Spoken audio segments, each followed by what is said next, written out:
விக்கிரவாண்டி இடைத்தேர்தலில் பாமக சார்பில் அக்கட்சியின் மாநில துணைத் தலைவர் சி அன்புமணி போட்டியிடுவார் என அறிவிக்கப்பட்டுள்ளது.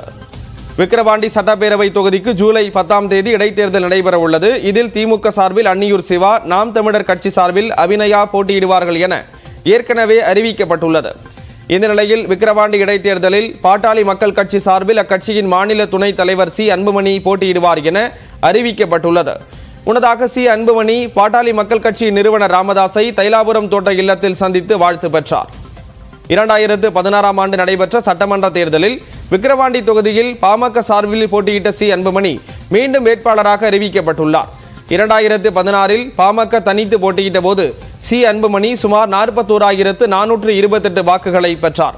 பதிவான மொத்த வாக்குகளில் இது 23.19% என்பது குறிப்பிடத்தக்கது. இந்த நிலையில் விக்கிரவாண்டி இடைத்தேர்தலுக்காக பயன்படுத்தப்படவுள்ள 575 வாக்குப்பதிவு இயந்திரங்கள் வட்டாட்சியர் அலுவலகத்தில் வைக்கப்பட்டுள்ளன. தற்போது அனைத்து வாக்குப்பதிவு இயந்திரங்களும் புதுப்பிக்கும் பணி நடைபெற்று வருகிறது. இந்த பணியில் வருவாய்த்துறை ஊழியர்கள், தொழில்நுட்ப வல்லுநர்கள் ஈடுபட்டுள்ளனர்.